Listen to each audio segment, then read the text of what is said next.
From the Hank Greenberg Field, this is Dan Wilkins of Dan Wilkins Broadcasting, bringing you today's coverage of Audubon Green Wave baseball.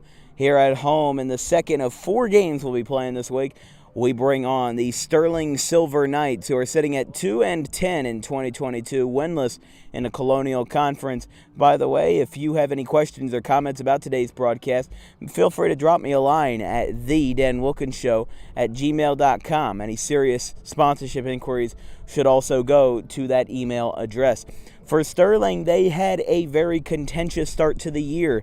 They were 0-8 with respective losses to Collingswood on opening day, Audubon on our opening day, Haddonfield, West Deptford, Haddon Township, Eastern, Gloucester, and Hamilton, before they finally cracked through for their first win on April 28th versus Gateway.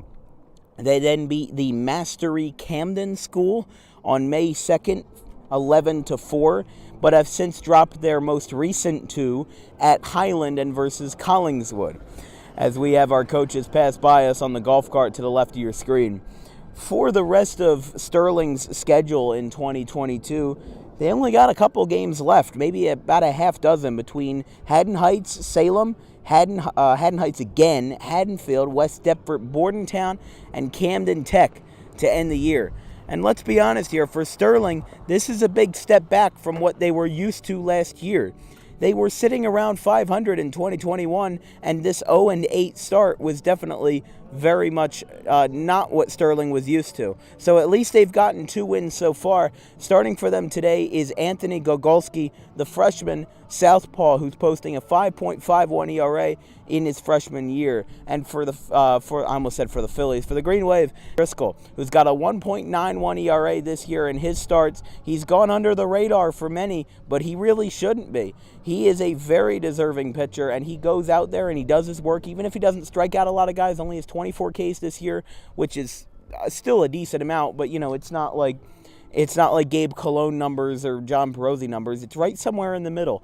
And Driscoll's a very consistent pitcher who can get the job done, and I think he's going to get the job done today. Sterling and Audubon coming up next. They're getting ready to have everybody take the field. So we'll turn our attention and we'll turn our camera to home plate, and we'll be right back after this.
Sterling Silver Knights and the Audubon Green Wave coming up next here at Hank Greenberg Field, broadcast exclusively on Dan Wilkins Broadcasting.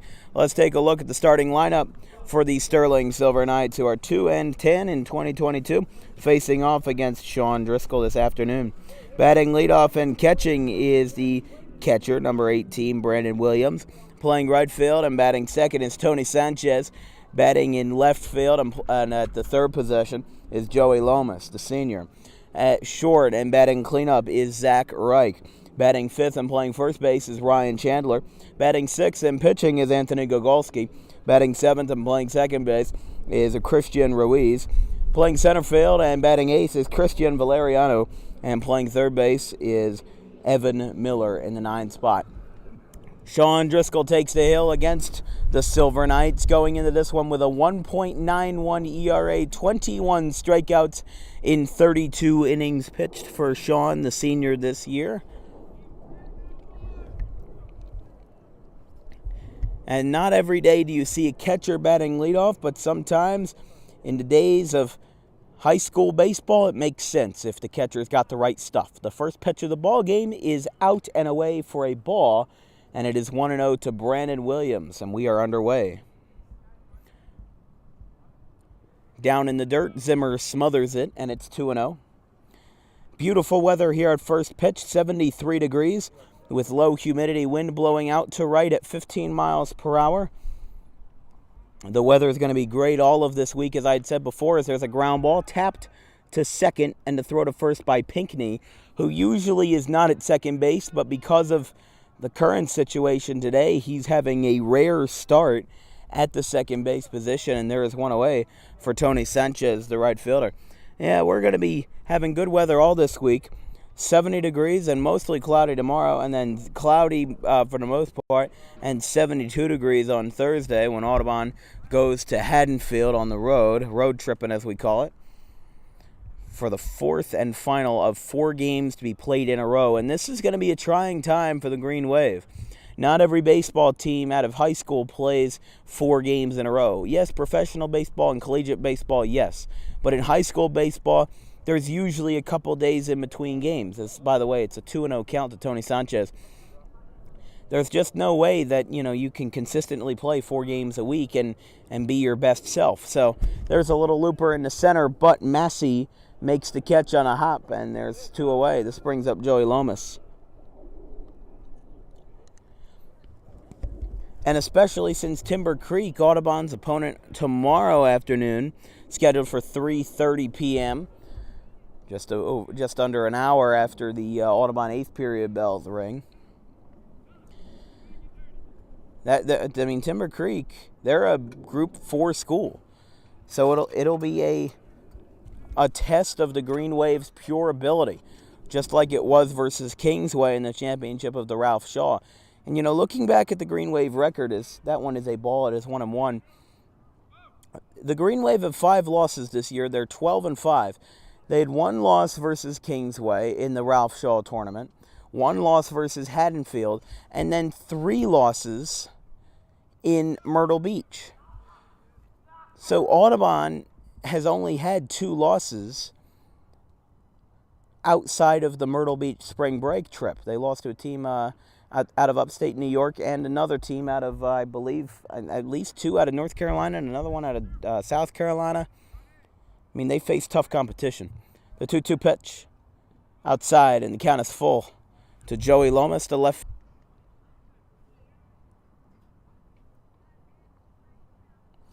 Joey Lomas set a record in the boys soccer club last year for most consecutive shutouts, as that was just as I was getting underway with broadcasting men's soccer in 2021. Is that his ball 4?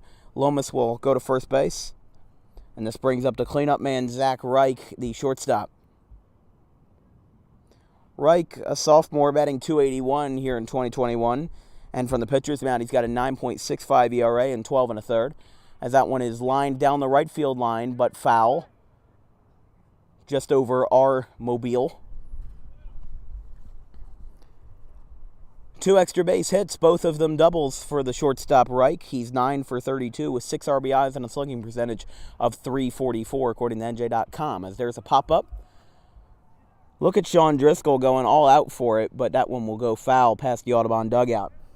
It's very quickly 0-2 on 2 foul balls.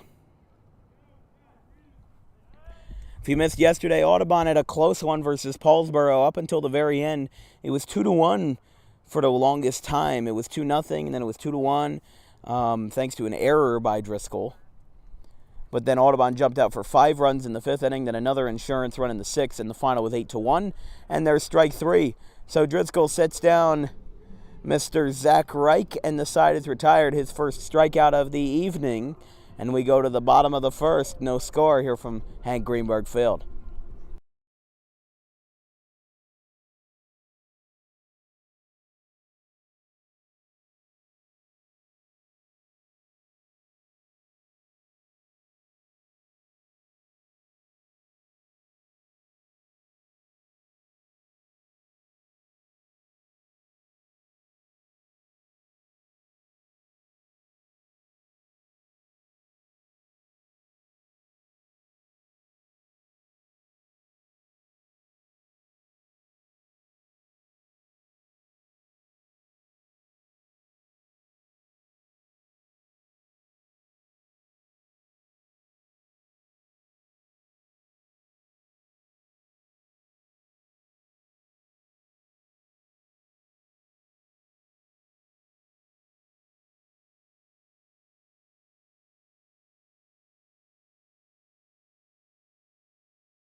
We're back here from Hank Greenberg Field. Bottom of the 1st inning in order, as Sterling had a base runner thanks to a walk to Joey Lomas, the left fielder. However, that was all Sterling was able to muster in the top half. Anthony Gogulski starting for the Sterling Silver Knights. He's got a ERA just over 5 in his freshman year in 2022.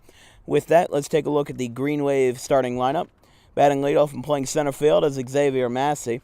Playing shortstop and batting second is Tyler Wiltsey. Batting third and playing first base is John Perozzi. At the pitcher/DH position and batting cleanup is Sean Driscoll.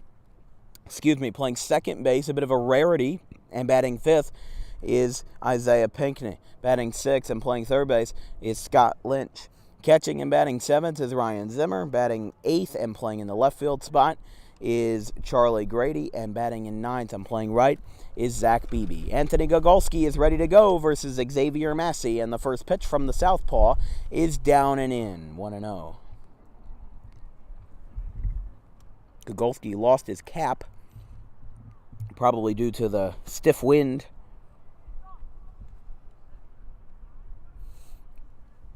Gogulski's had a bit of a rough year at the plate. However, on the mound, he's shown a bit more success, although the fact that Sterling is 2-10 may account for the fact that his ERA is at 5.15. In 17 2/3 innings this year, he's allowed 13 earned runs, 5 unearned runs for a total of 18, 19 strikeouts, and 10 walks. And as we said, the ERA was 5.15. Compared to Sean Driscoll's, 1.91 ERA, it's definitely a stark contrast. But there's a swing and a drive out to right, headed over towards Sanchez, and he stumbles and makes the catch. A bit of a circus play, but Sanchez is able to bring it in, and there's one away. So Massey's retired, and this brings up Tyler Wiltsey. Freshman on. Remember seeing Tyler Wiltsey play for the first time, not just in a scrimmage, but on opening day on April 5th versus Sterling. And I just found it amazing how Tyler Wiltsey was able to develop so accurately and so precisely as a freshman in high school. Usually, 90% of the freshmen on this team are either backup pitchers or JV guys. And Tyler Wiltsey got a starting spot at shortstop on day one.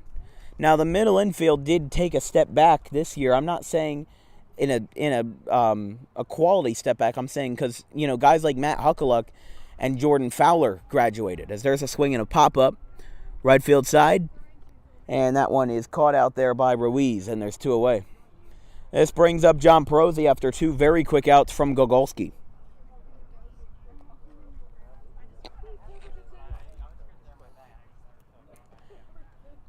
So here's John Perozzi after the first two batters were retired very quickly in the first.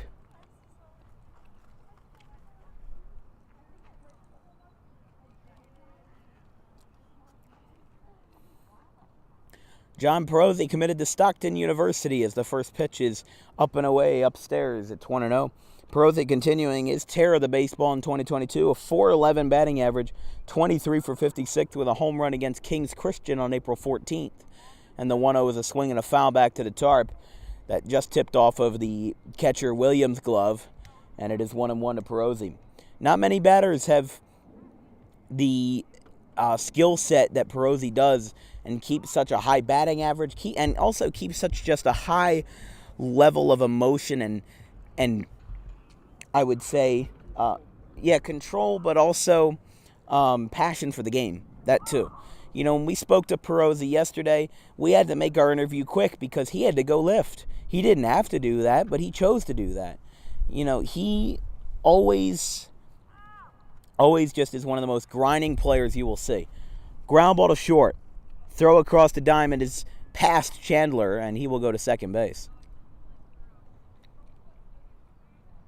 A bit of a late reaction. There wasn't really anything from the crowd. I don't even think they saw what had happened. But so Perozzi will go to second base on the two-base error from the shortstop Reich, and this brings up Sean Driscoll, the pitcher.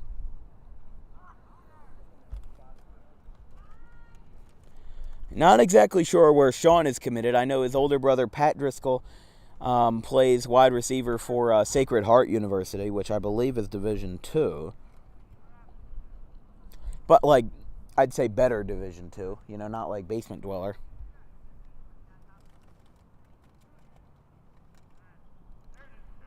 There's a swing and a foul off the facade of the Audubon dugout over to third base coach Inkster, and it's 0-1. Driscoll batting .326 in 2022, a home run versus Collingswood in that hitter-friendly ballpark, 13 RBIs, 15 for 46.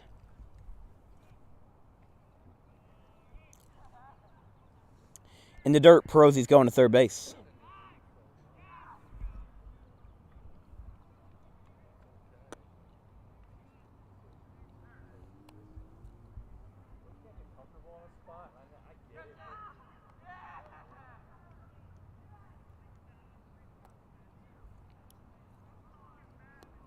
One and one to Driscoll. Swinging a foul off towards the first base side. That one bounces into a fella's front yard. It's 1-2.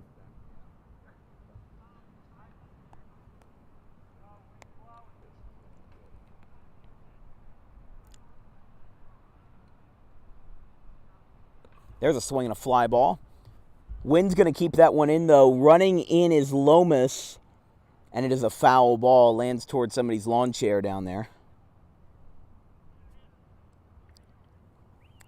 I mean, really, that whole left field side is all open space. You know, when baseball season's over, they take down this fence. This outfield fence is very much temporary. It doesn't get put up until maybe a week before the first inter squad, which for us was very early March, maybe first week of March. That one gets in the dirt. Perozzi lurks off a third, but does nothing more. It's 2-2 to Sean Driscoll, but that whole left field side is just wide open spaces, as they say. Past the 320 sign, you know, there's what was a baseball field, but is now more of a breeding ground for dead leaves and a couple rotting bleachers. Really, there's not much use there, honestly. I've said that, you know, in the past, that if nothing else is being used on this field during the regular part of the season, then they should put some outfield bleachers in here. Because if you bring a lawn chair to the outfield, then unless you have like one of those high director's chairs, you're not going to be able to see the game. So do you settle for get hit by a foul ball? Or, you know, do you do something different in that regard? But a ground ball to first will end the inning. Chandler takes it himself. Perozzi stranded on third, so no harm, no foul for Gogulski in his first inning of work. We go to the second. No score.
Going to the top of the second here from Hank Greenberg Field. It is the first baseman, Ryan Chandler, leading it off. This broadcast is brought to you in part by the Quick Pit Podcast, run by my good friends Nate and Connor out of their studio in central Pennsylvania. They got all the hot takes, news, and information you need in the world of motorsports, from NASCAR to Formula One.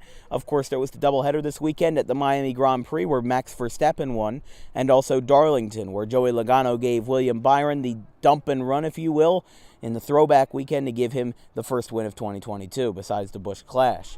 By the way, it is 1-2 to Chandler, but you can find the Quick Pit Podcast anywhere where you can listen to podcasts, including Spotify and Anchor. Episodes release either every Wednesday or Thursday after a race. Called strike 3. Second strikeout for Driscoll.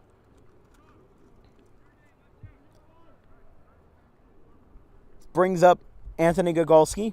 Back-to-back lefties for Sterling. As we said, Gogulski struggling to break the Mendoza line in 2022. For those that don't know, the Mendoza line is a 200 batting average. I've mentioned it before, and I have realized that not everybody understands the terms that I use in baseball, but that's foul back. It's, I believe it's 1-1. No, but the Mendoza line is actually named after a fella named Mario Mendoza, who played, I believe, sometime around the 70s for the Seattle Mariners. I wanted to look him up on Baseball Reference. He was born in Mexico in 1950. He's actually still kicking around, 71 years old. But he was a shortstop, made his debut for the Pirates in 1974, played for them for 5 years, and then got traded to the Mariners in 1979, played 2 years for them, and then played 2 years for the Texas Rangers in 1981 and 1982. But it's not the fact that he was just a mediocre shortstop that's what made it special, is that he always was a very good defensive shortstop that almost always batted under 200. His highest career batting average in a year, because that one's a slow roller back to the mound, he didn't even run. I mean, it just hit right back to him. So he is retired, and there's very quickly 2 away. I almost thought that it was a foul ball for a second because he didn't even run. So, I mean, I get it, though. So here's Christian Ruiz.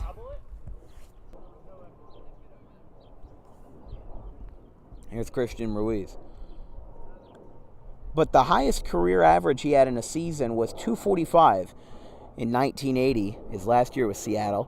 But other than that, his career batting average actually was 215.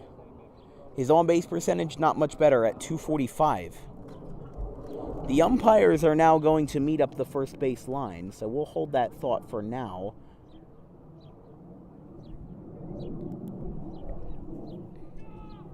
As Valeriano waits in the background, he's the on-deck hitter.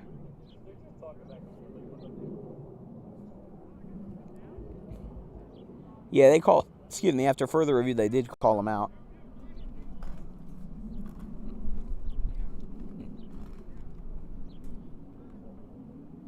Here's Christian Ruiz. First pitch is foul, 0-1. But Mendoza was very good at shortstop.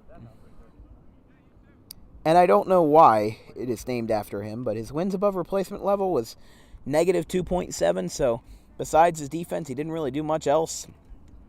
Struck out a lot at the plate, rarely walked, had bad plate discipline. So I don't know why exactly it's named after Mario Mendoza, but I just know that 200 is the baseline for the Mendoza line. If you're hitting under the Mendoza line, you're either really bad or Joey Gallo. It's 1-2 to Christian Ruiz. It's upstairs, 2-2. No score, top of the second. Here from Hank Greenberg Field.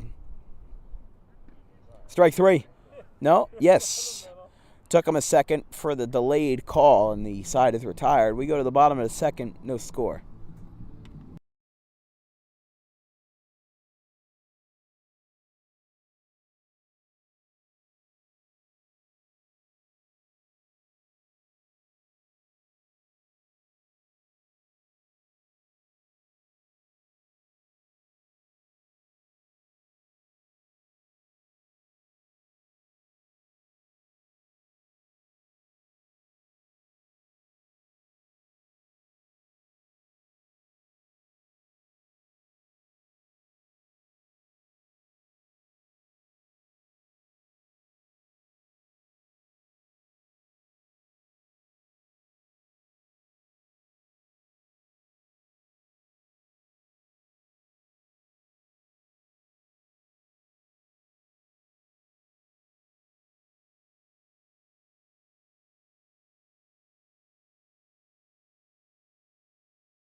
Bottom two here from Hank Greenberg. Isaiah Pinckney leads off versus Anthony Gogulski, who set down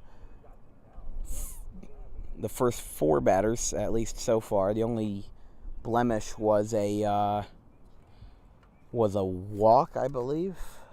Yeah. No, I'm sorry. John Perosi reached second on a E6. Got second base via that manner, but then got the third and did not score. That one's outside of Pinckney. Pinckney's got a home run this year. In fact, he's got two of them. One of them was in that near blowout of Collingswood that turned into something more of a football game. 14-12 was the final that day. And then the home run versus West Deptford that sent us all home in the bottom of the 12th inning. Of course, Pinckney being committed to Rutgers University for his collegiate career, along with Xavier Massey. That's going to be something very fun to watch. It's 2-1 to Pinckney. Swinging to pop up. Right side, Chandler calling everybody off, and that one is going to go right in front of Scott LePayover. It's 2-2. Excuse me, he has 3 homers this year.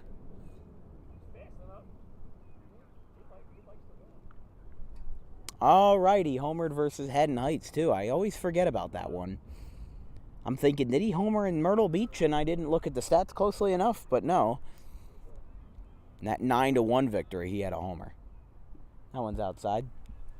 I got a good feeling about today, though, for Isaiah.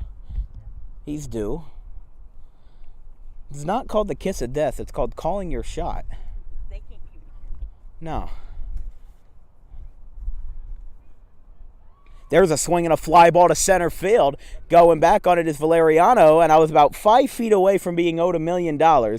Isaiah Pinckney's going to second base, and he's got himself a double. Warning track power for Isaiah, and he's got a leadoff double in front of Valeriano. So, nice one there for number 10. I told you he was due. Here's Scott Lynch. Did you see I was calling it? Oh, my goodness. Here's Scott Lynch. He's got just as many home runs as Pinckney this year, 3 in total, 2 versus Gloucester and 1 versus West Deptford. 3 homers in 2 games for the junior. 5 career home runs in his high school baseball career. He had 2 in his sophomore season.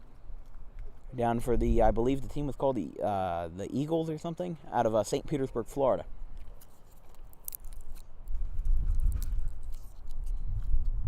Swinging a line shot.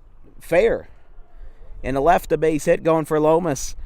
Pinckney's going to round third, and he will slide in safely, and Lynch gets to second base. So it's an RBI double for Lynch. Had one of those yesterday as well versus Paulsboro.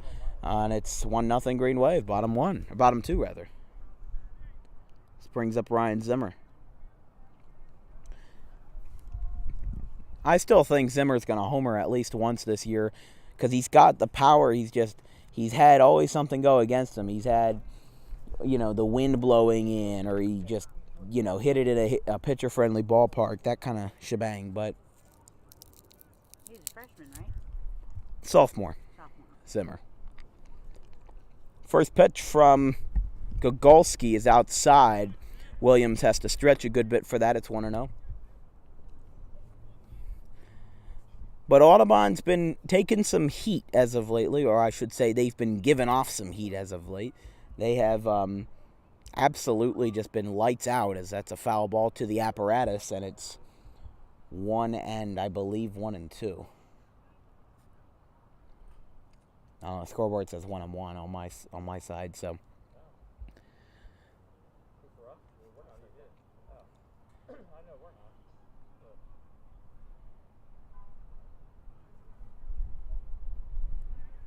Now time is called.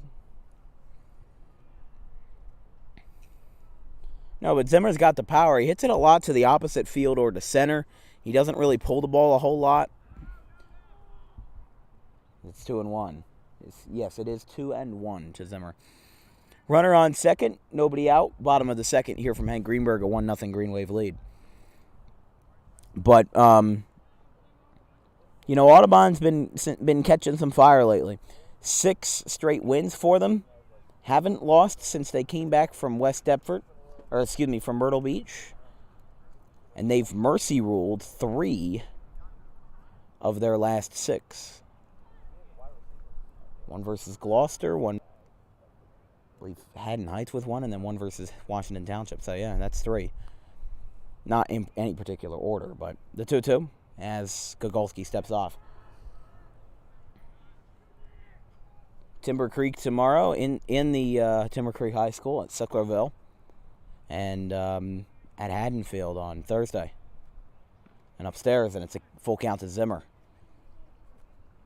And keep in mind, during the regular season this year, no Green Wave pitcher has allowed a home run. The only home run allowed by Green Wave pitching was off of Jason Stocklin versus PVI, Paul Sixth. As that one is ball 4, Lynch holds at second, and Zimmer takes the trot down to first, brings up Charlie Grady. The runner's on first and second with nobody out. But yeah, I don't remember who, because this was like the day after I dislocated my knee. And by the way, it'll be, I believe, Damien Broadhurst pinch running at first. And yes, that'll be the case, the senior Broadhurst. But yeah, I don't know who the Paul Six batter was, but he had a home run to left over Stocklin. But Audubon still won that scrimmage 9-3. Shame I couldn't cover it, but that game didn't really count, and neither did the one after that in Cedar Creek. So that ball goes into center field on the pickoff move.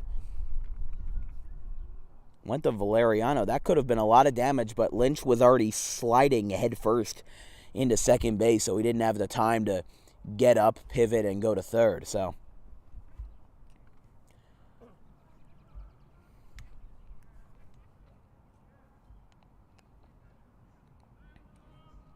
Charlie Grady was, I should say, in a bit of a cold snap.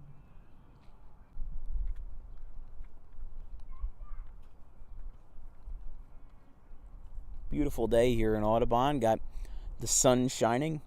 A lot of people working out on the track. They're doing their the pole throwing, as that's fouled. It's 2-2. Yeah, they're not really throwing it. They're kind of getting on top of it and going over what appears to be a metal bar, but it's 2-2, and some people are running, some people are jumping hurdles. What's that? That's pole vaulting. Well, yes, of course. Just looked a little different. Javelin and pole vaulting get them mixed up sometimes, which is why I don't cover the Olympics. There's a swing and a fly ball. Little looper to center field. That one's going to fall. Booted by Valeriano, who falls on his rear end. One run's going to come in. Here comes the second run around. And he is safe there. However, I apologize. Grady was out at second base trying to extend it. Valeriano tried getting the ball, and he fell on his rear. And 2 runs come in to score, but the bases are wiped clean as both runs scored. However, Grady was out at second base. So this brings up Zach Beebe. Not exactly what Beebe wanted, especially for him, who's kind of been in a slump for his junior season, batting well under the Mendoza line, as we had talked about. Batting under 150 even. But Audubon had that problem last year. They had some that were batting over 400 and some that were batting under 200. There really wasn't a lot of in-between stuff. Swing and a miss. 1-1. Beebe would have probably been a lot more confident coming up to the plate with a runner in scoring position, but now that Grady's out, it's kind of time to start anew, if you will. Swinging a foul back to the target. It's 1-2.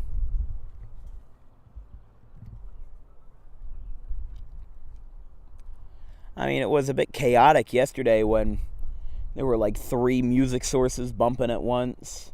There was Steve Bellis with his speakers. He was playing his music. Then the track people were playing their music. The shot put people were playing their music. There was like 3 different songs running at once. So it's like you had Pitbull, Lady Gaga, and Marvin Gaye running like 3 sources at once. Just didn't make any sense. But we go back to the top of the order with Xavier Massey as Anthony Gogulski recorded his first strikeout of the afternoon.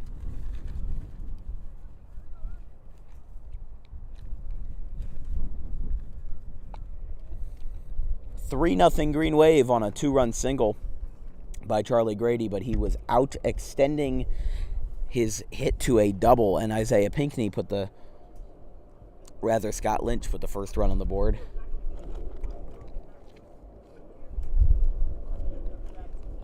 And then Zimmer had walked, so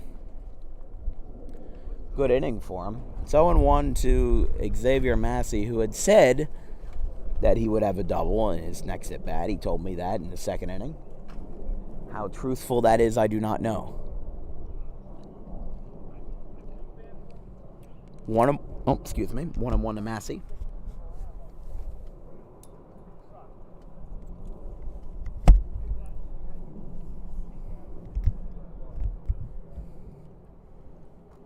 Swinging a foul back to the tarp, and a loud thud occurs. It's 1-2.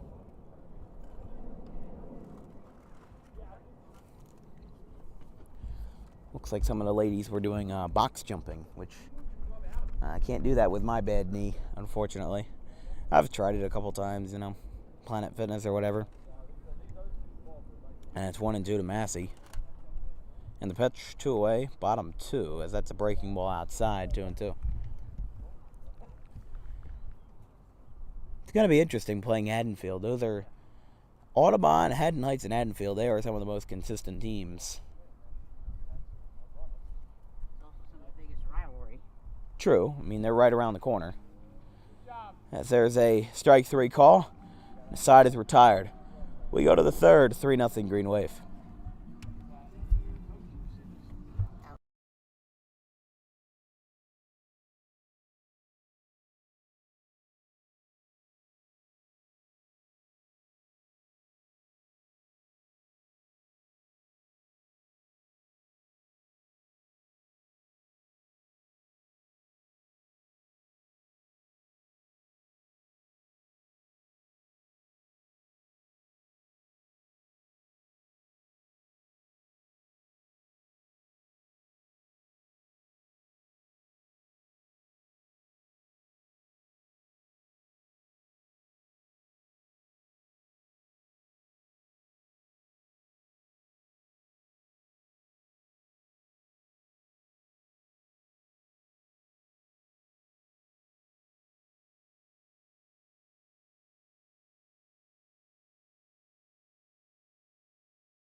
First pitch to Christian Valeriano leading off the top of the third is a ground ball to third. Picked up by Lynch, no problem. Throw to first. It's in time. 1 away. 1 pitch, 1 down. 3-0 Green Wave. You're watching exclusive coverage of Green Wave baseball here on Dan Wilkins Broadcasting. If you have any questions or comments, drop me a line at thedanwilkinsshow@gmail.com. The Dan Wilkins Show. I always forget to emphasize that. The. T-H-E. Oh, time is called, and he throws the pitch anyway.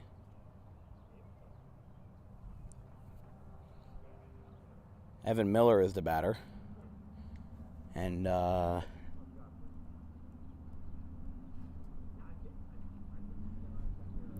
Hoffman, the head coach for Sterling, coming out to talk to the umpire.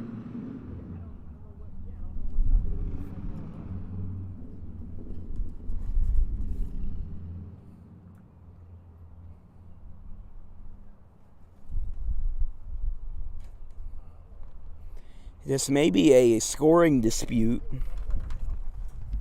I don't know what this is all about, but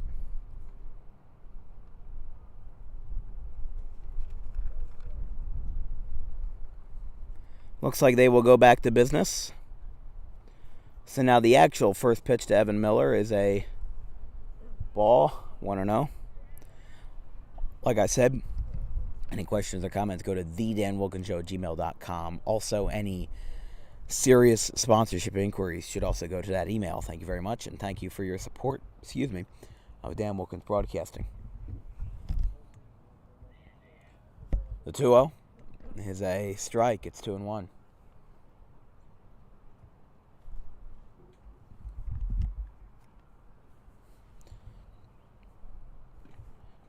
Check swing doesn't matter. It's a strike. It's 2-2. Sterling down, but not out for sure. It's only the top of the third, so they have a good bunch of innings before they would officially be out.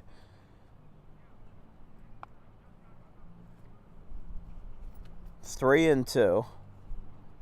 Full count to Miller. There's a line drive, hot shot to Pinckney. He throws it in time to first, no problem, and there's 2 away. Now going back to the top of the order is Brandon Williams. He's 0 for 1 today.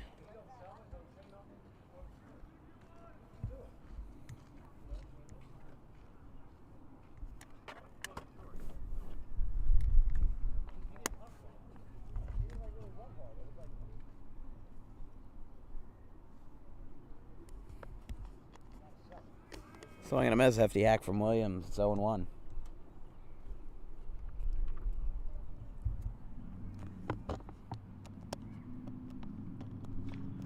Ground ball to Pinckney. And the side is retired. We go to the bottom of the third. Audubon got 3 runs in the last time that they came to the plate, so they can. We'll see what they can do this time around. It's 3-0.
Bottom of the third here from Hank Greenberg Field. Home of the Audubon Green Wave. It's Tyler Welty leading off versus Anthony Gogulski. First pitch is outside, 1-0. This broadcast is brought to you in part by the Amato Brothers, great restaurant right on Whitehorse Pike in Oak Lynn. Just mere minutes from all Audubon and Oak Lynn attractions and everything in the area. Great food and great everything, great service, all for a great price.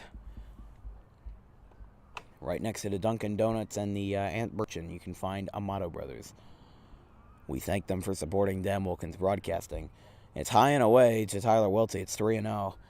Next up at the plate will be John Perosi, and after that, Sean Driscoll.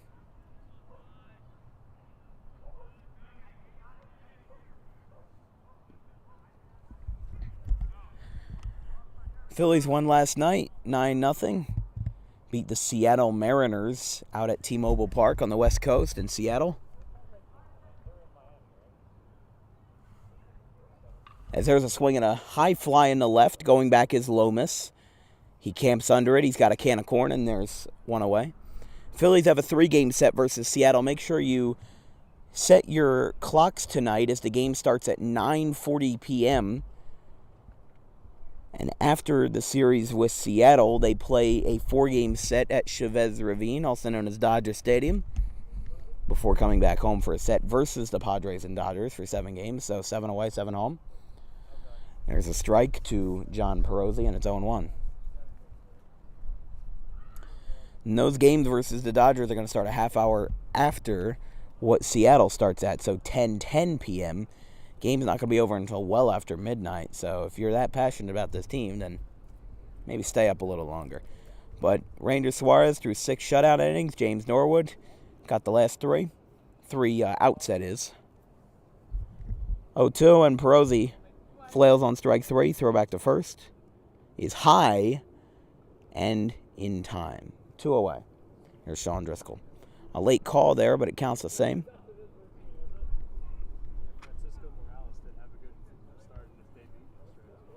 Yeah, Francisco Morales made his Major League debut for the Phillies. And with 2 away and the bases empty, Sean Driscoll will come up. Gene Segura and Rhys Hoskins hit back-to-back home runs.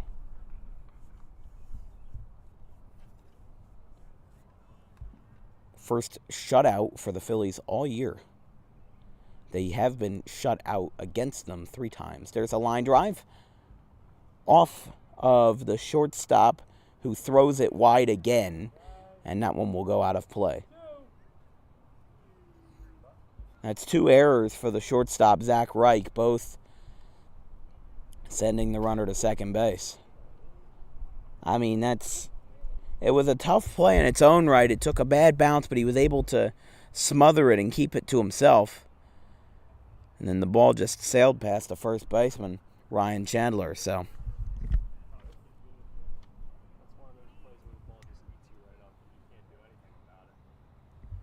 here's Isaiah Pinckney.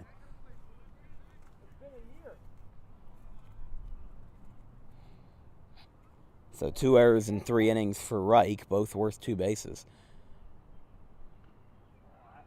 Oh, that one went right off his foot.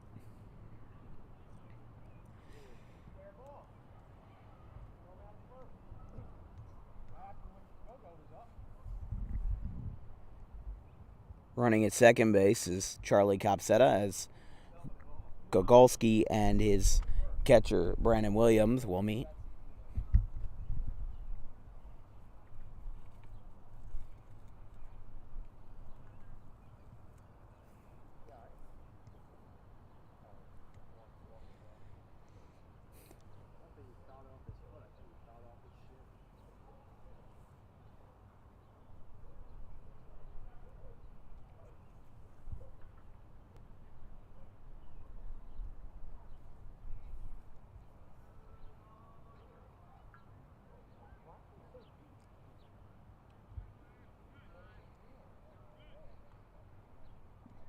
In the dirt, 1-1 to Pinckney.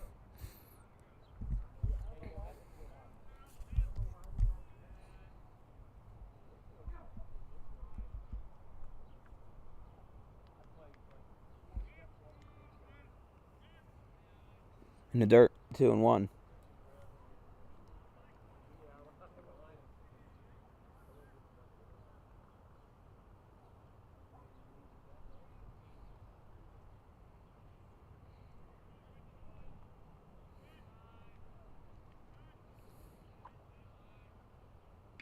Swinging a little looper to center field on an awkward swing. Falls in front of Valeriano for a base hit. Coming around is Copsetta, and he scores an RBI double for Isaiah Pinckney, and it is 4-0 Green Wave.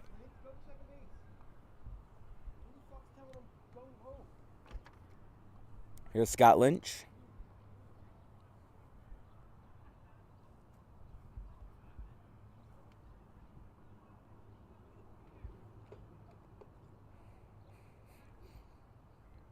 Gogulski bit after this game. Swing and a miss, and holding it second is Pinckney. That ball got at least a good 15, 20 feet away from the catcher, Williams. However, he was able to smother it in time, get close enough to it to where Pinckney held up. It was also up the line, so if he picked it up, he was going to have a quicker throw to third base.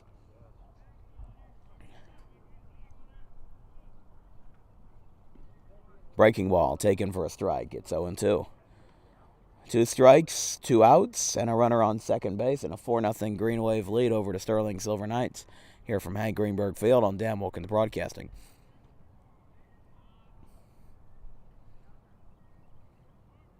Swing and a miss. Breaking ball gets him no problem, and the side is retired.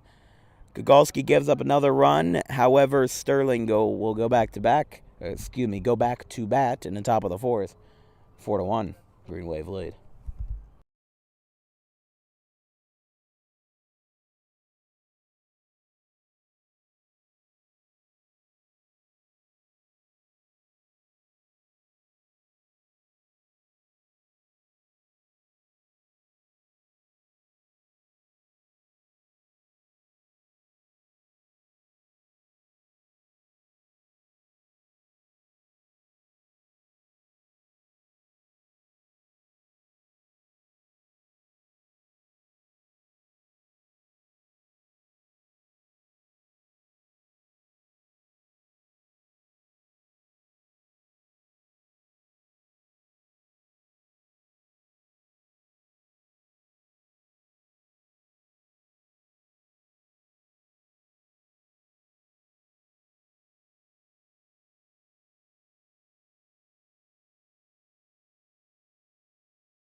Top of the fourth here from Hank Greenberg Field.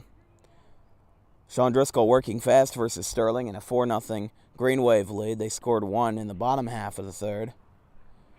After an error, the second error of the game by Sterling shortstop Zach Reich eventually brought Driscoll around to score. Eventually, actually, the pinch runner Charlie Copsetta, because Driscoll got to second base and then was taken out because he's the pitcher. So it's very quickly 0-2 to Christian Ruiz. Christian Valeriano is on deck. Checked it, but it doesn't go. It's 1-2.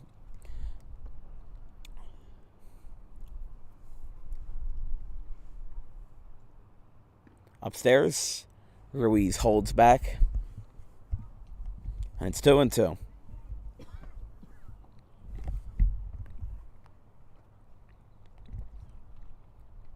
Swinging a foul back to the apparatus.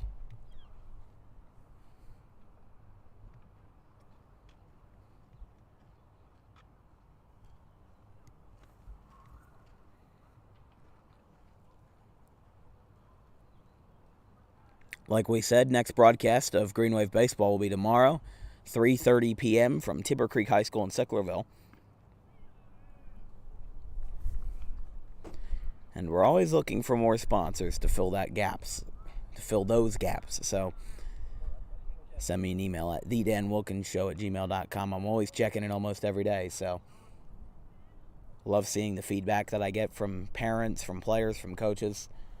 You know, you'd be surprised.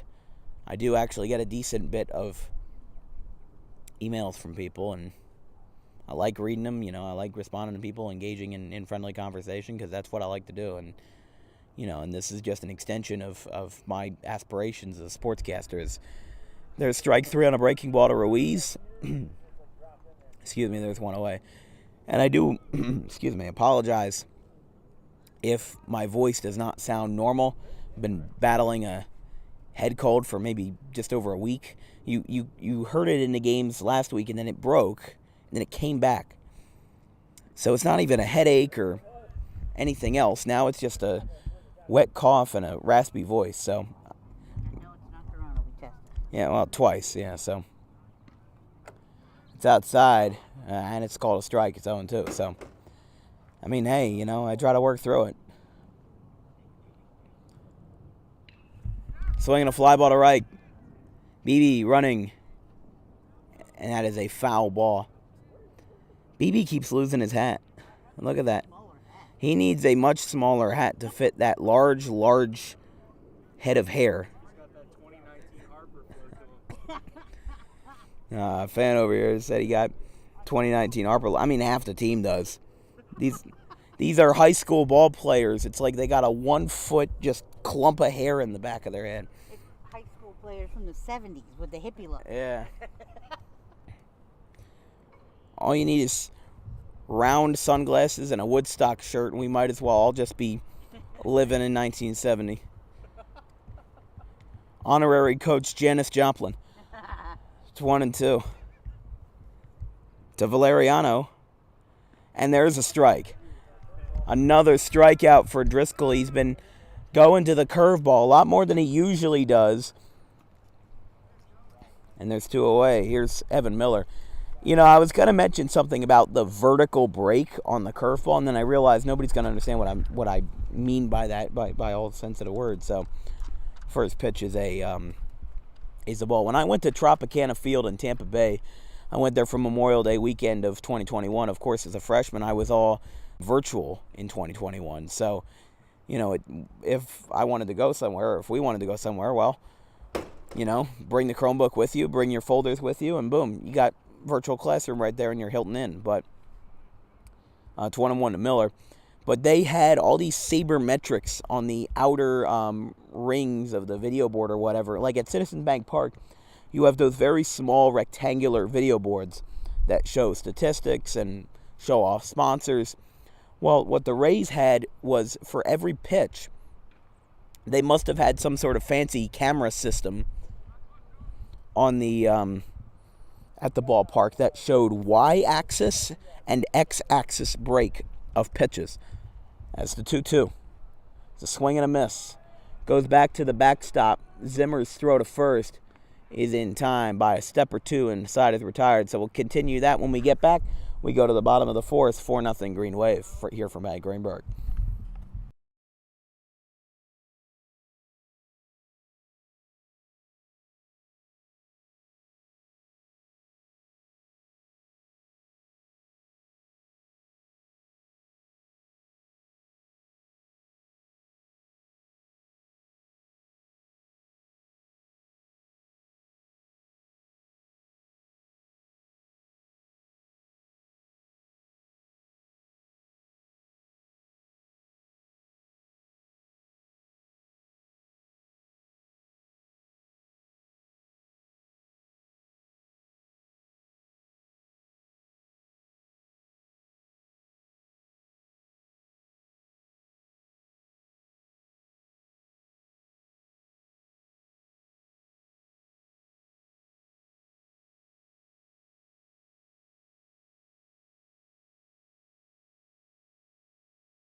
Hold that thought. Bring me back. Bottom of the fourth inning here from Hank Greenberg Field. Ryan Zimmer just beat out a ground ball to third base. Hit to Evan Miller. And Damien Broadhurst will pinch run for him. So this brings up Charlie Grady. It's one of those fields where you have to overhang on the second deck. Here's Charlie Grady. First pitch. It's a breaking ball. 0-1.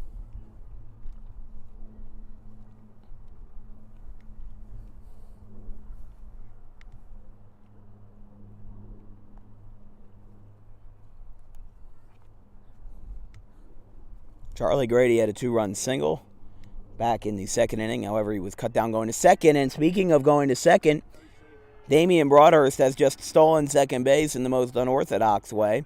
They threw behind the runner, and he got in there.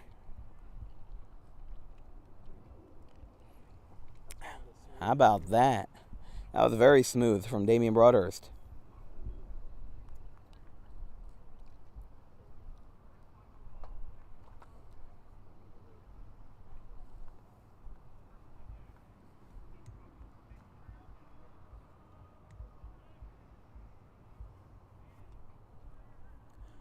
Oh, 1.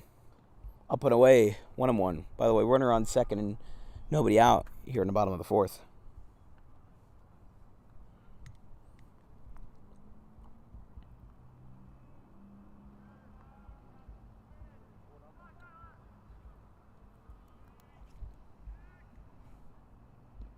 Broadhurst takes a lead off the second, a quite egregious one, but he holds up.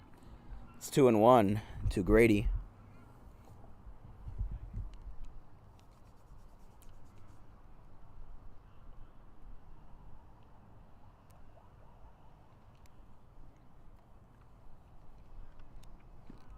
Swing and a miss, hack and a half from Grady, and it's 2-2. Did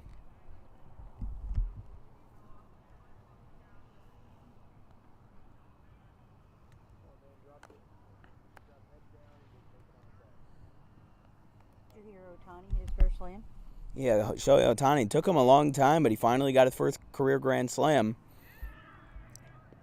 Oh, and a nice diving catch in right by Sanchez. Broadhurst holds at second. Great play by Tony Sanchez.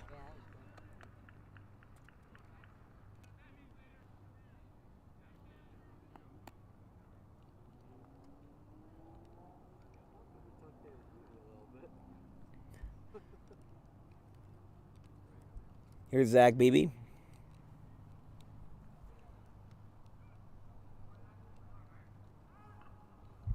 Tapper on a bunt, and he is out. Broadhurst moves to third, and there's 2 away.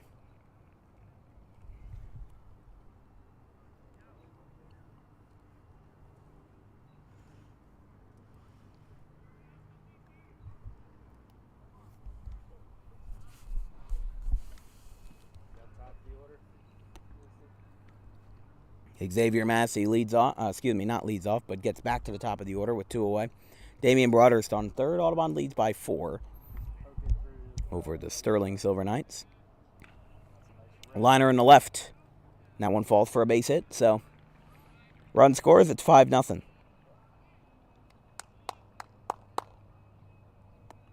And here's Tyler Welty, the freshman.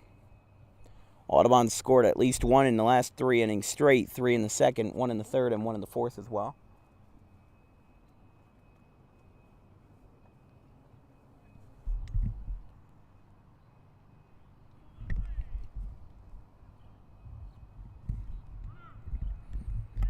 Runner goes. Got him. Oh, wow. Okay. Yeah, we'll take it. Yeah, just a little bit too high on that one. It's 1-0 to Tyler Welty. And now he throws back again, and the throw goes into center field. This time Massey was up and ready. He is at third. And now the throw gets away from there, but he holds up. And that was at the fence, so it didn't go out of play at all. Just another...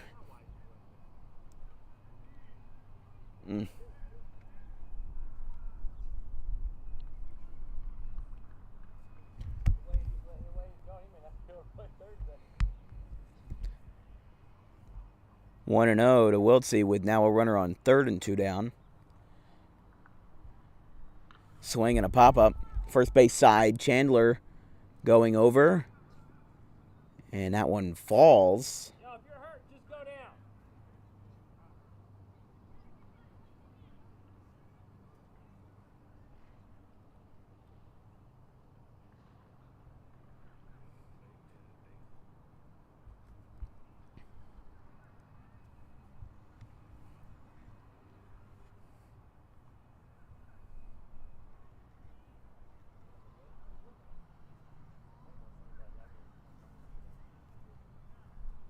1-1 in the dirt. 2-1. I don't want to make it work either. He's hurt, he should go down. As long as I hurt the team.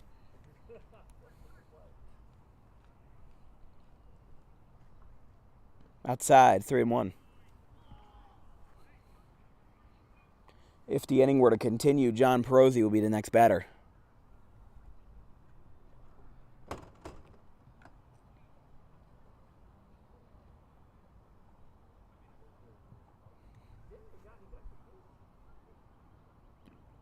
Strike 2. Right on the black. It's 3-2. So count is full to Wiltsey, the freshman.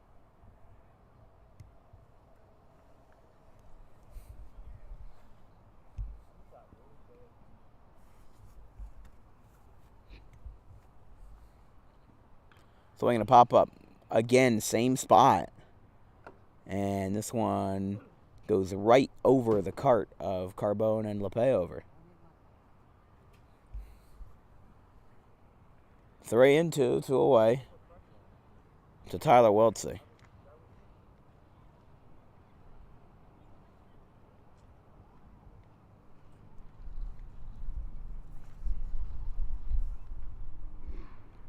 And a dirt ball 4, so Perosi will bat after all. A little bit surprised, but hey, it happens.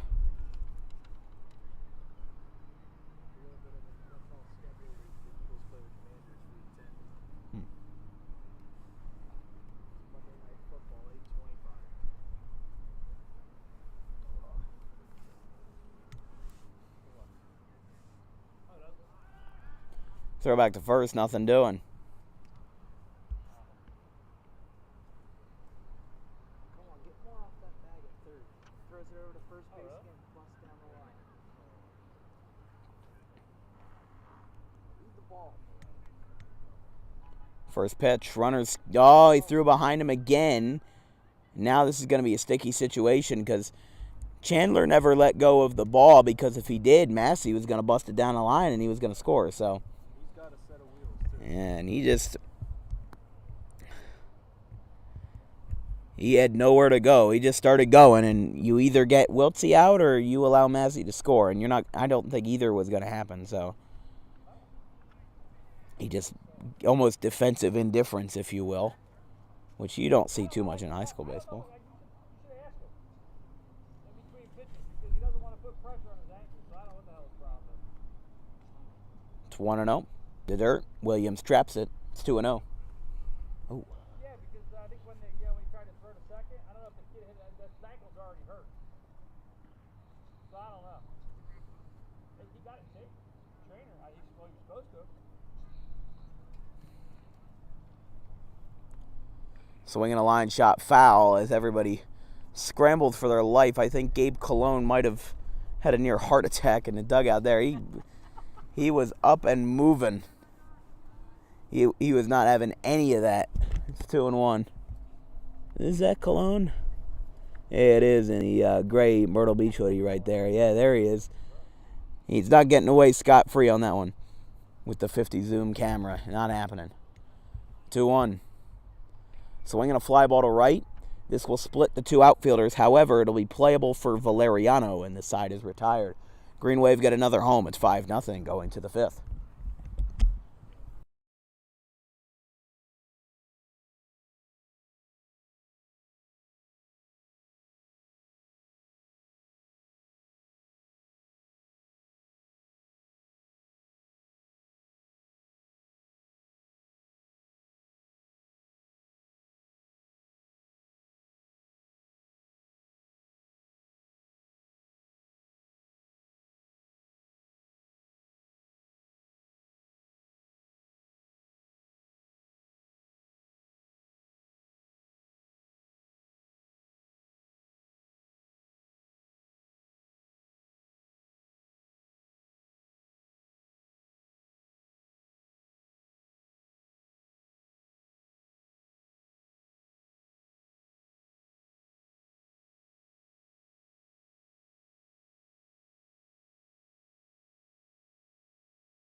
First pitch to Ryan Chandler is a ball. 1-0. That skips away. This broadcast is brought to you in part by the borough of Audubon. Even though Audubon Day has since come and gone, and it was, of course, a complete success, you can always follow the Audubon Celebration Committee on Facebook for more information regarding all Audubon Town events, including the 4th of July and Holiday Parade and National Night Out, everything else going on in town.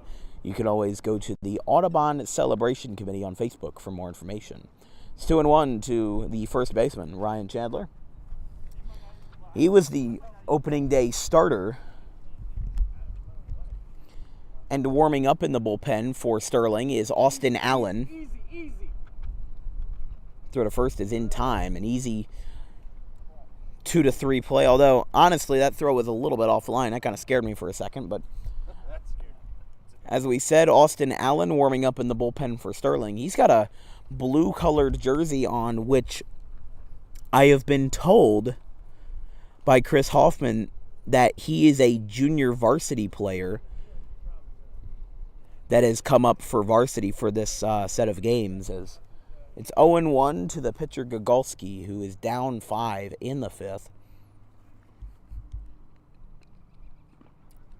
On the outside corner, right on the black, it's 0-2.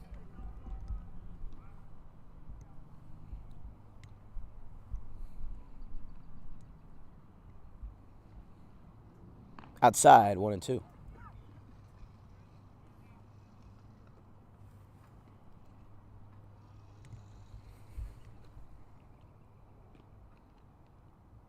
Got him. Fastball upstairs, and he got him. 2 away. This brings up Christian Ruiz.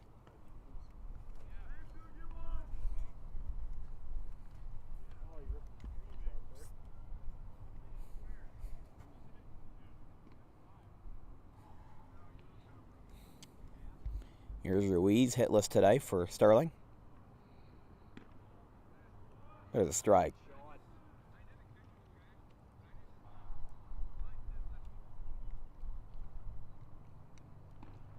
He's working fast. There's another swing and miss. And look at Driscoll. He's just going to go right back to the mound, and he's going to face him again. Here's another one, the 0-2. Upstairs, 1-2.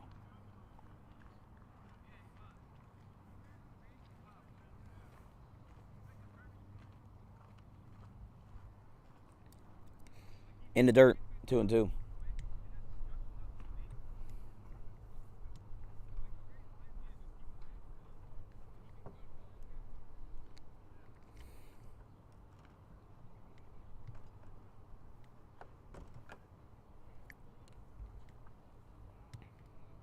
Swinging a looper to center. Massey is there.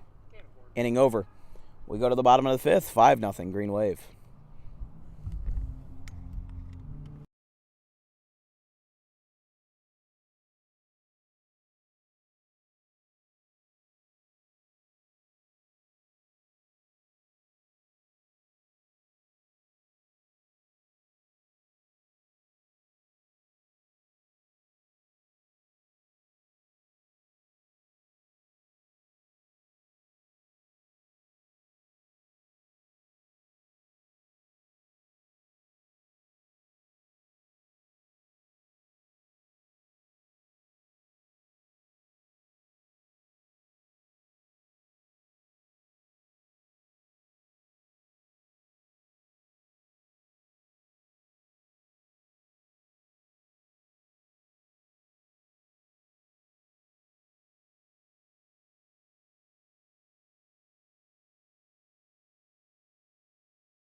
Yep, bring me back.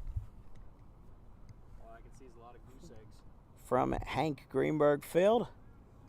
5-0 Green Wave. First pitch from the new left-hander on the mound, Jim Kelly.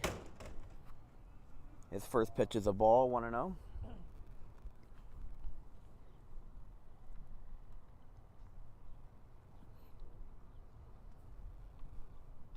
1-0 from the senior Kelly. It's a ground ball, foul. By the way, Evan Miller has been taken out of the game. The third baseman is now number 27, Austin Allen, who was warming up in the bullpen but has since been pulled and moved to third. So there were some fans in the outfield that were talking about Miller possibly being injured. And I believe that is the story there. So Miller out, Allen in at third. It's 1-2 to Driscoll. Jim Kelly this year has only had 2 innings on the mound. 1 strikeout, 1 hit, no earned runs. So his ERA is 0, but he has given up 2 unearned runs. His one appearance was on April 28th versus Gateway, where he threw 37 pitches. Had almost 8 innings in his junior year, 2021. There's a swing and a drive. Got a hanging curveball to left. That one is caught by Lomas. 1 away. Here's Isaiah Pinckney. He could have had a homer if the wind wasn't blowing in the first time.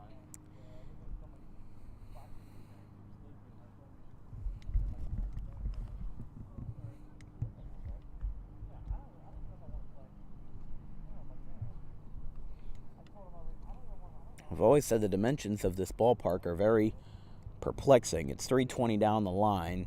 It's 351 to where our booth is in right center. As there's a pop-up on another awkward swing. Out to first, but called off by the second baseman, Ruiz, and there is 2 down. I mean, 320 to left. Then to left center, it's, about that, and like 350, 351. And then down the right field line, it's more of the same. So it's all that track in center field that's, like, I'm not calling it a culprit, but I'm saying that, that is what it is. And there's that elevation change out where the William Penn Bank scoreboard is, as that one gets away from Scott Lynch. But like we've seen over here, you can see that rise in the yellow fence is definitely something interesting. We saw versus Haddonfield, Tyler Wiltsey had what we call a reverse ground rule double, where the ball went under the fence, not over. Because on grass like this, that's a fair ball in the left. Oh, no. Here he goes. The second throw down is in plenty of time, and he is out. So Lynch out at second base, and for the first time since the first, Sterling is held scoreless. Sterling holds Audubon scoreless. We go to the 6th inning, 5-0 Green Wave.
First pitch to Christian Valeriano is inside for a ball. It's 1-0. And that one, wow. That one fouled off the fence and rolled right back to Driscoll.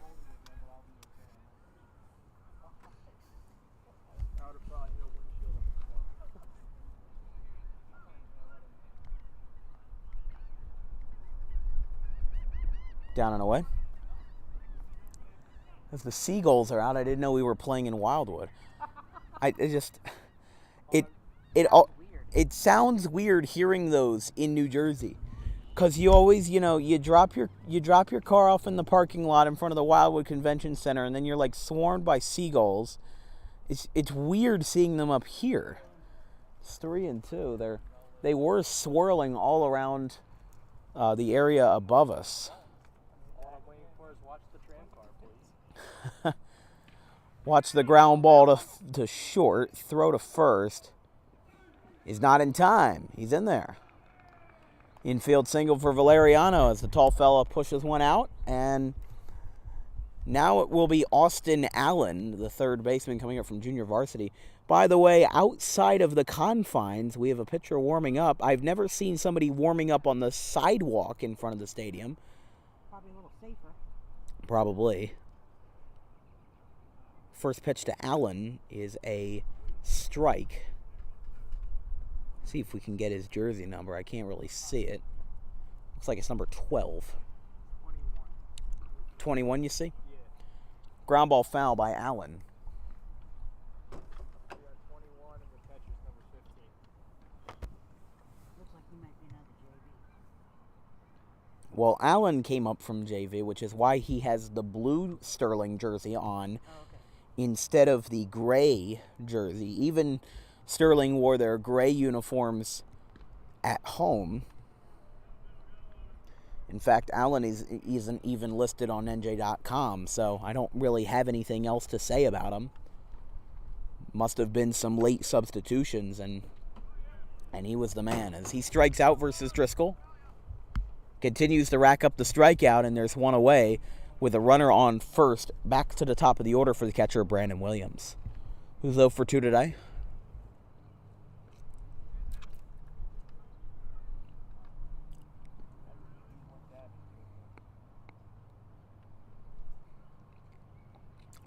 That one went right away, and now here is Valeriano.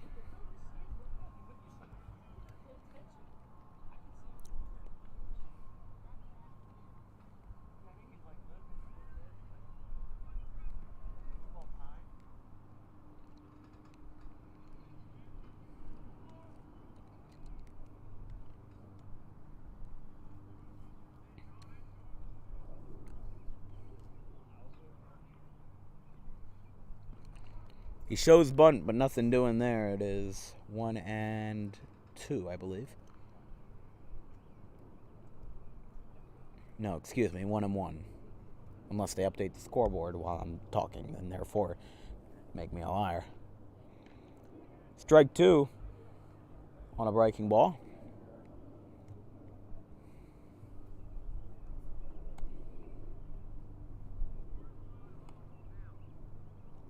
Swing and a miss.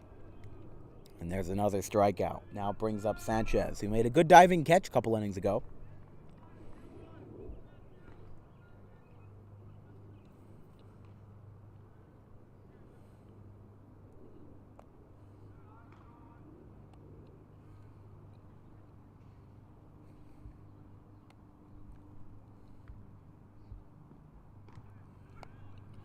Strike 1. You know what? Evan Miller, who was taken out at third base, probably got taken out to warm up and possibly pitch. There's a line shot in the right. BB is there, and the side is retired. We go to the bottom of the 6th. Crunch time from Audubon. 5-0 Green Wave.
This broadcast is brought to you in part by Doug Does Anything, your local handyman. If you need anything done, no matter how big or small, give Doug Does Anything a call at 856-412-0118. Doug did a very good job on our kitchen and bathroom just before the new year, and also at a good rate as well. So we thank him for sponsoring this broadcast and all broadcasts of Dan Wilkins Broadcasting. First pitch to Ryan Zimmer is a foul back for a strike. It's 0-1.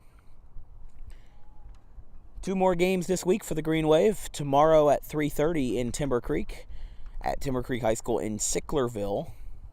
If you can't make the trip, make sure to, well, you know where to watch.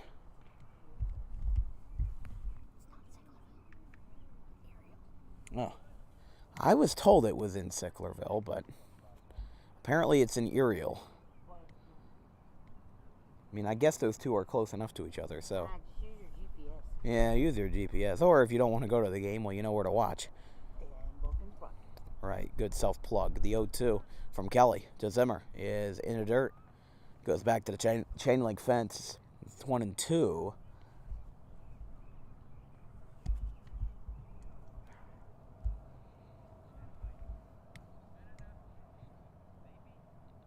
And then on Thursday, we go to Haddonfield to play the Bulldogs for the second time this year. Jack Submarinian threw a 2-hitter against us. There's a fly ball on the right. Back goes Sanchez, and did he do it again? Are you kidding me? Tony Sanchez with his second diving catch of the game.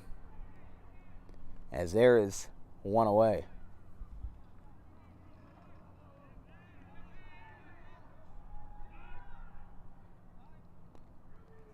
Wait a second. Are they saying they didn't catch?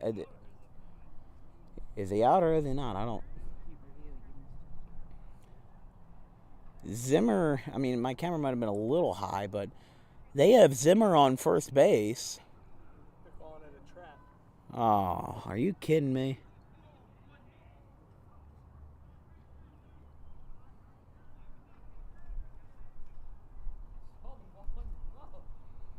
So I guess that Sanchez will not be credited with the diving catch, and instead Damien Broadhurst will be the pinch runner.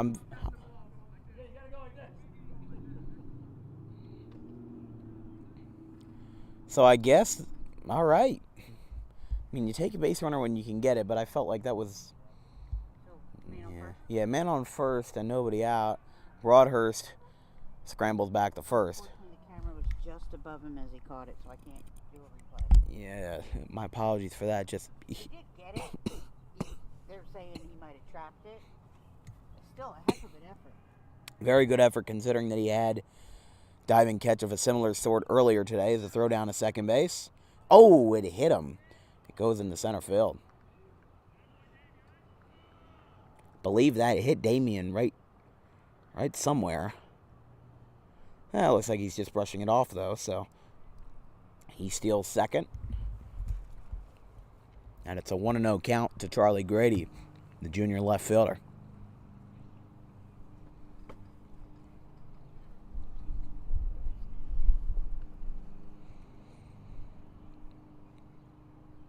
Swinging a fly ball out to right. Ruiz calls for it, and he makes the catch. One away, and this brings up Zach Beebe.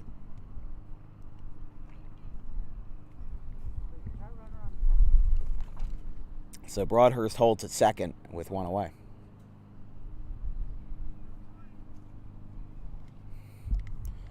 I mean, that was an infield fly. I thought, well, I mean, not an infield fly rule. You mean just an infield pop-up, but if it was a little deeper, you might have thought, oh my gosh, he's going before. Are you kidding me? Valeriano to center field. And they doubled him off. Even in a 5-run lead, stuff like that happens. He went before the pitcher even started his motion, and the fly ball to center field set up a very easy 8-4 double play. Hey, it just happens. But we go to the top of the 7th here from Audubon, still rolling strong, 5-0 Green Wave.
First pitch to the leadoff man for Sterling, Valeriano, is a ground ball foul. Excuse me, not Valeriano. Number 5, Joey Lomas.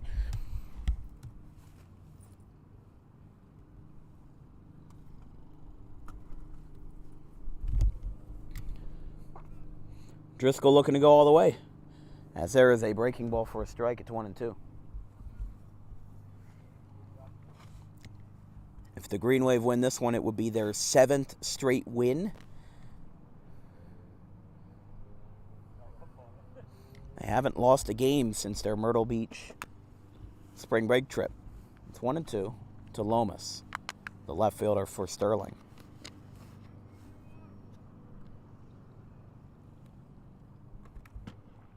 Outside, 2-2, count is even.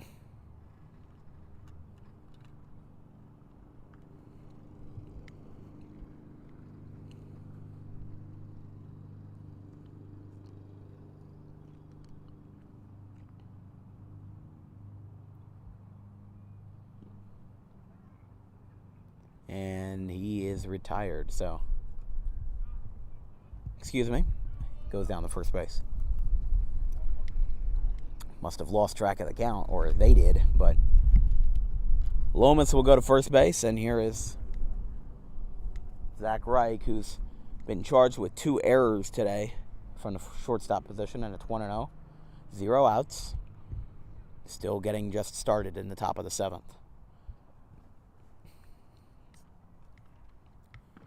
Strike on the outside corner. Good framing job by the sophomore Zimmer. 1-1. Excuse me. Upstairs, 2-1.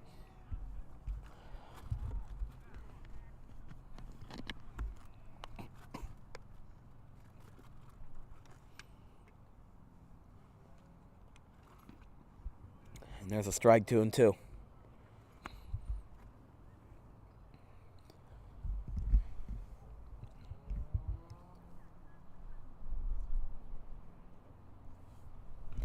Swinging a fly ball, hit shallow and foul over towards Walnut Street. It's 2-2.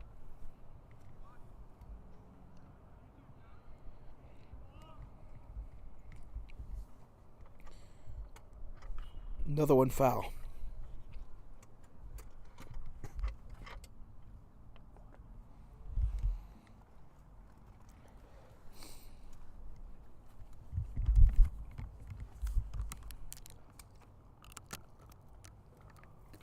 Swinging a liner and the left for a base hit. Lomas moves to second. And Zach Reich has himself a base hit. You wonder how long, excuse me, Driscoll's going to stay in. And here is Ryan Chandler, the left-handed hitting first baseman.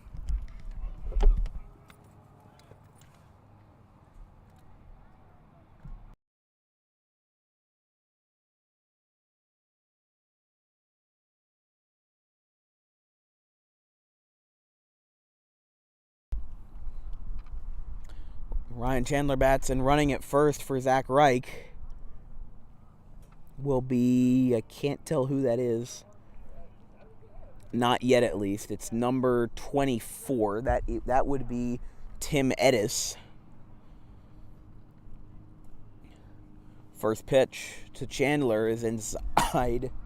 1-0. This broadcast is brought to you in part by Crafty Couture DIY Studio on Merchant Street. DIY Chalk Studio with pre-made home decor ready to be purchased and brought home. A lot of Audubon merchandise as well. Like, you know, yeah, you can paint your own as well. Private classes available. So check out Crafty Couture DIY Studio and more on Facebook for more information. It's inside, and it is a strike. It is 2-2. 2-1 rather. Excuse me.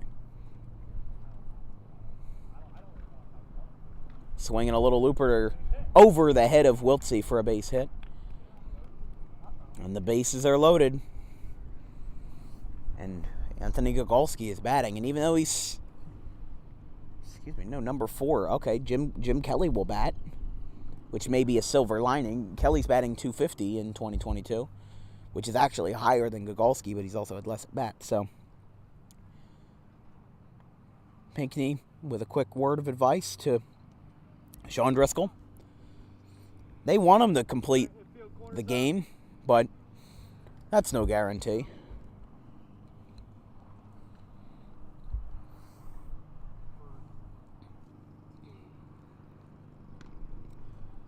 He put his hands back, but it's a strike. It's, ball, 1-0. Don't know why I said a strike. It's 1-0 to Jim Kelly. There's a strike, 1-1. Still no outs. The inning started with we've had, 3 base hits in a row? I believe so, yeah. So, hasn't been easy. An infield hit, and then 2 liners. It's 2-1, and there's a foul ball back to the chain link fence at the top of it, and it's 2-2. Bases juiced, ducks everywhere on the pond. But still no outs. Sean Driscoll getting up there in the pitch count, as well as some clouds encompass the ballpark. Outfield a little in, and there's a swing and a miss. Big strikeout there. 1 away, and that brings up number 10, the Christian Ruiz. So, yes. Ryan Chandler on first, Tim Edis on second. And on third base is Joey Lomas. First pitch to Ruiz is a strike. It's 0-1. The silver lining for Driscoll is that he's facing the bottom of the Sterling order. But Valeriano is a captain of the team. He's had success in his own. Miller's had success. And it's quickly 0-2.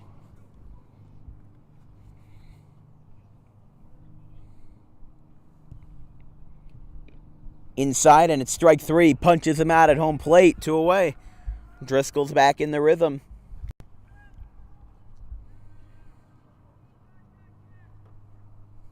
Possible last chance for Sterling is Christian Valeriano.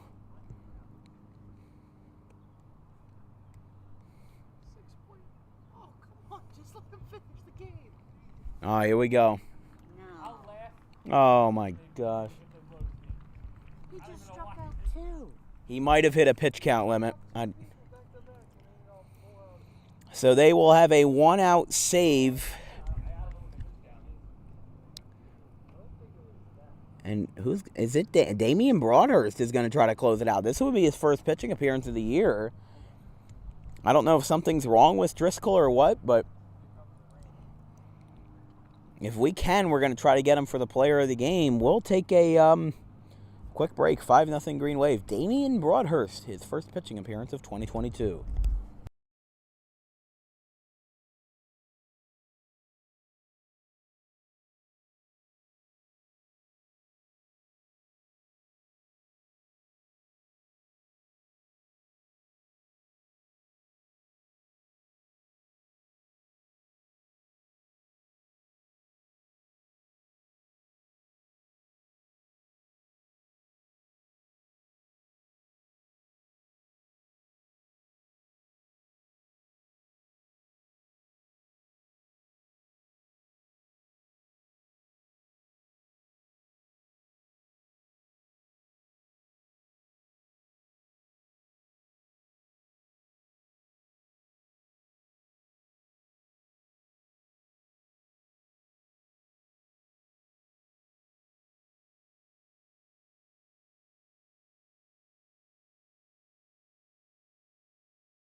Damien Broadhurst with the biggest opportunity that he's had so far on the mound. He faces Christian Valeriano with the bases loaded. Chandler on first, Tim Edis on second. On third is Tim Joe Lomas, as the first pitch is fouled behind the chain link fence apparatus, and it is 0-1.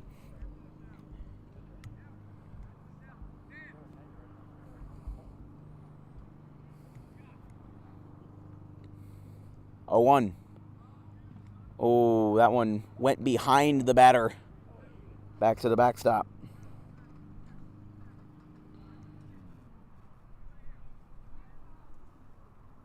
I apologize. Broadhurst did pitch 1 inning down in South Carolina versus Liberty, but this is his first appearance at home as a senior.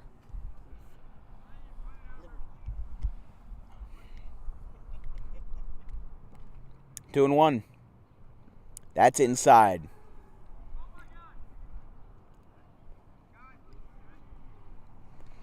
Well, there's been 20 outs so far with Audubon not allowing any run, and now Damien Broadhurst is 1 ball away. There's a ground ball to third. Lynch boots it, and he tags out Tim Edison. The ball game is over. 7 straight. Wait, what? He said he missed him. He did not miss him. He tagged him. He was right there. Oh, my gosh. Okay. Well, that's the kiss of death right there. It's 5-1. I did. He took him out at third, yeah. I saw his jersey move. Well, it's inside to Austin Allen. Bases loaded. That's still an unearned run for Driscoll. That would still be an unearned run, yeah. That's inside, 2-0. No matter what you think about that, that's costly. They had a shutout going all day. Now, finally, Sterling's got something going. Swinging a ground ball. This should do it. And this time he'll tag the bag to end the ball game. Now, everybody get coordinated. Now we can say that it's 7 straight for the Wave. Beebe, Massey, and Grady bow in center field. And Sterling walks off the field with their 3rd straight loss. They go to 2-11 in 2022, a huge step back from the success that they had last year, and they are 0-6 in divisional play. From everybody here at Dan Wilkins Broadcasting, we hope you had a good one. Stick around, because we are going to do our Player of the Game interview presented by Amato Brothers with Sean Driscoll, if we can get him. Looks like he forgot to shake some hands around there, so we'll be right back after this.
Our player of the game today, presented by Amato Brothers, is Sean Driscoll, who pitched 6 2/3 of shutout ball before being taken out for Damien Broadhurst, who gave up a run but did get the final out there. Why did they take you out? Was there a pitch count limit or something that they were strict about? I believe so. I think I got 210 pitches, which is the, I guess, New Jersey rule. I got to come out. Yeah, I was going to say, I mean, I'm not the kind of guy that keeps a box score or a, scorecard that much of the time, but I was just like, why are they taking him out with one out to go? Were you even, aware that you were that close to 110, or is it just, you don't even care how many you throw, you're just getting those outs? Once it gets to around the 7th, I know I'm around 110 or around 100, so I try to make it a quick inning as possible, but once I knew there was 3 people on, I knew I was probably limited once he came out. Yeah, I didn't know what the whole deal was at third base, because Scott got the ball, then it looked like he tagged him out. From my camera, I saw that it looked like it tagged him out, but then they called him safe, so we could have had a shutout, but we didn't get it. Yeah, they did unfortunately miss a couple today, but it ended up working out for us in the end. 7 straight for the Green Wave. You guys have not lost a single game since coming back from Myrtle Beach. Yeah. How does this feel for the Green Wave to have this momentum rolling? It feels like for this senior team, for this 2022 team, there's a lot of people that are honing in their craft, and maybe even though last year was a little bit sketchier and a little bit less consistent, this is a lot more consistent baseball and a lot more getting down to the business of things. Yeah, ever since last year, all the seniors, we've been hungry. We don't want another year like last year, another second-round exit. We want to bring another state championship to Audubon, so that's the goal for the rest of the year. And hey, if we can bring another state championship home, I want to be in right center field when it happens, Yes, sir. So 2 more games this week, Timber Creek and Haddonfield. Do you think that versus a Group 4 school, do you think that Audubon can even hold that momentum? Yeah, I mean, we just got to keep playing our game. I think if we play to our abilities, we could play with anybody in the state. So we just got to keep doing what we're doing and keep it rolling, like you said. And this is a great example of a small school doing big things. Audubon only 800 students and, doing what we can on a field now 13-5 in 2022. It's an absolute great sight to see. Good job, Sean, today, even though we didn't get the shutout. Wasn't your fault. So congratulations, and we'll see everybody tomorrow, same time, not in the same place, of course. We'll be over in Ariel at the Timber Creek High School for a game between Timber Creek and the Audubon Green Wave. And then on Thursday, we have the Haddonfield Bulldogs in Haddonfield. So 2 games at home, they're now done, and 2 games on the road later on this week. So we're halfway done our 4-game set for this week. But regardless, we're done with this broadcast as well. From everybody here at Dan Wilkins Broadcasting, I am Dan Wilkins. We hope you enjoyed today's broadcast.